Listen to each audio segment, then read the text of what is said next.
वज़ीर आज़म का दौरा लाहौर सानिया साहिवाल की नतीजा खेज़ तफ्तीश पर जोर देने से ज़्यादा उस्मान बुज़दार बचाओ मुहिम लगना शुरू हो गया और इमरान खान अवाम की आवाज़ जितनी जल्दी सुन लेते उतना ही अच्छा होता। लेकिन वज़ीर आज़म की हिदायत पर वज़ीर आला पंजाब आज सानिया साहिवाल के मुतासरीन से मुलाकात करेंगे और गुज़िश्ता रोज़ उस्मान बुज़दार ने इमरान खान को सानिया साहिवाल की तहकीकात में पेशरफ्त से मुतालिक ब्रीफिंग दी। वज़ीर आज़म ने कहा कि अगर मुतासरीन के लवाहिकीन जुडिशल कमीशन बनाने का कहें तो उस पर भी गौर किया जाए। हैरत है कि पूरे मुल्क तक लवाहिकीन की आवाज़ पहुंच रही है, अदालत में दरख्वास्त जा चुकी, लेकिन ये आवाज़ नहीं पहुंची तो वज़ीर आज़म तक नहीं पहुंची। हम को नहीं मानते। जिम्मेदार मदार अफसरा और अहलकारों के नाम ECL में डाले जाएं और जो 11 अफराद रहते हैं उनको भी गिरफ्तार किया जाए जल्द से जल्द। एक तो हमारा बेटा छीन लिया, वही हमारा सहारा था, और दूसरा ऊपर हमारे लेबल लगा दिया कि हम जी न सके, हमें भी जीते जी मार दिया इन्होंने। वही पुलिस मारने वाली है, वही पुलिस DIG बनाने वाली है, हमें क्या पता DIG क्या होती है। पंजाब हुकूमत कई रोज़ से अदालती कमीशन ना बनाने की बात कर रही थी, तो इसके पीछे यकीनन इमरान खान की मर्जी शामिल होगी। जब हमारा काम चल रहा है ठीक चल रहा है, प्रॉब्लम नहीं आ रही है, वो इन्वेस्टिगेशन फेयर हो रही है, ठीक। तो जहाँ प्रॉब्लम आएगी फिर हम देखेंगे। प्राइम मिनिस्टर साहब ने भी ये कहा था कि अगर जुडिशल कमीशन की जरूरत हुई तो हम बनाएंगे। चीफ मिनिस्टर साहब का भी यही है। देखिए, पहले इंक्वायरी, फॉर एग्जांपल एहतशाम साहब या जलील साहब कहते हैं कि जी हमें इन पे एतमाद नहीं है, तो रिपोर्ट तो आने दें। हो सकता है रिपोर्ट ऐसी आए जिसमें ऐसी सजाएं हों कि ये कहें कि हमें बिल्कुल एतमाद है। उस्मान बुज़दार पहले ही मुखालिफिन के निशाने पर थे। सानिया साहिवाल ने इनकी सलाहियतों और अहलियत को पूरी तरह बेनकाब कर दिया, लेकिन इमरान खान अब भी बज़िद हैं कि बुज़दार साहब वसीम अकरम प्लस बनेंगे। वज़ीर आज़म सानिया साहिवाल के फौरी बाद कतर चले गए थे, अलबत्ता ट्विटर पर वतन वापस आते ही इस मामले को देखने का ऐलान किया था, मगर अब भी जनाब वज़ीर आज़म ने मुतासरीन के घर खुद जाना ज़रूरी नहीं समझा। इसी पर बात पंजाब के वज़ीर इत्तलात फयाजुल हसन चौहान हमें टेलीफोन लाइन पर ज्वाइन कर रहे हैं। बहुत बहुत शुक्रिया फयाजुल हसन चौहान साहब। सानिया साहिवाल को 2 हफ्ते से ऊपर हो गया है। वज़ीर आज़म का वादा था, एक दफ़ा फिर याद दिला दें, कि वो कतर से वापसी पर इस मामले को देखेंगे और इस पर बात करेंगे। इसे भी 10 दिन से ज़ायद गुजर चुके हैं। वज़ीर आज़म अब तक इस पर बात क्यों नहीं कर रहे? मसला क्या है, अगर आप हमें समझा सकें।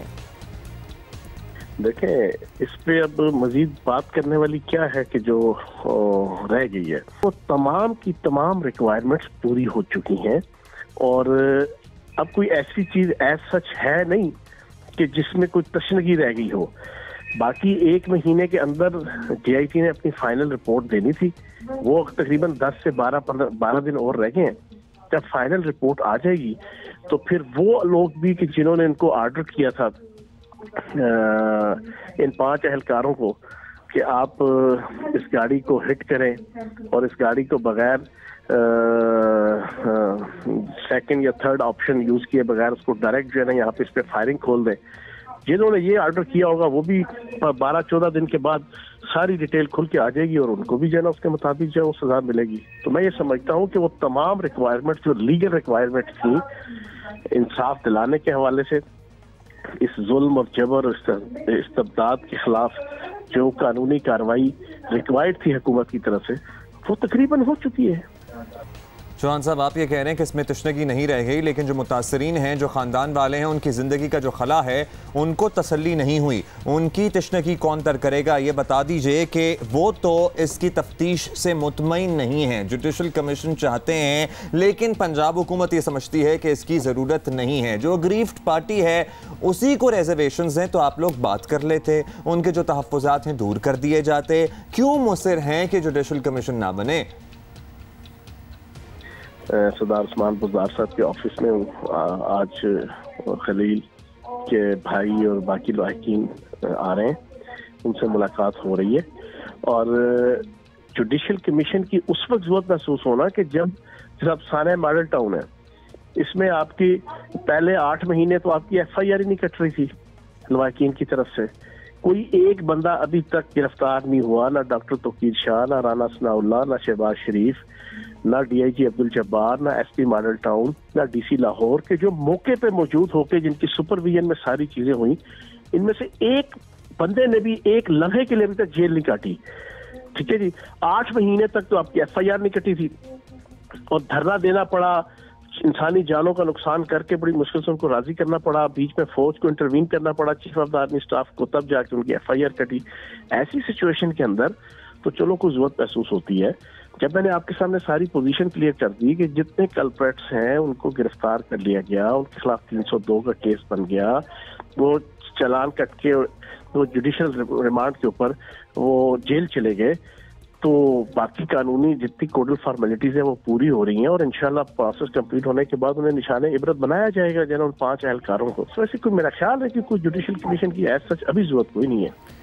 फयाजुल हसन चौहान साहब, अगर एक जगह गलत चीज़ हुई है, जिस तरह आपने मॉडल टाउन का तस्करा किया, मॉडल टाउन इंसिडेंट का, तो ज़रूरी नहीं है कि दूसरी जगह भी वैसा ही हो। दूसरी बात ये है कि ये तो वही बात होगी कि जिसने फायरिंग की उसी से कहो आप तफ्तीश भी करें, तो this just doesn't make sense. But anyway, हम आपसे ये पूछ रहे हैं कि ये वाक़या जिस तरह हुआ और फिर तफ्तीश और वजाहतों का जो सिलसिला शुरू हुआ, इसमें एक मुतालबा बड़ी तेज़ी से जोर पकड़ा है, वो ये है कि उस्मान बुज़दार मुस्ताफ़ी हों।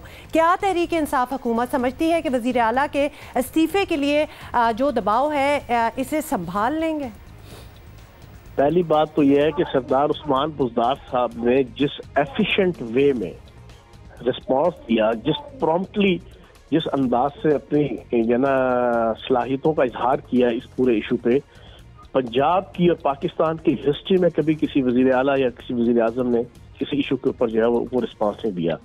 6 घंटों के अंदर अंदर वज़ीर आला पंजाब अपनी सारी एक्टिविटीज मियां वाली से छोड़ के मौके पे पहुंचे। 6 घंटों के अंदर और 8 घंटों के अंदर अंदर जो है वो लवाहिकीन जो वहां मौजूद थे उनसे मिले।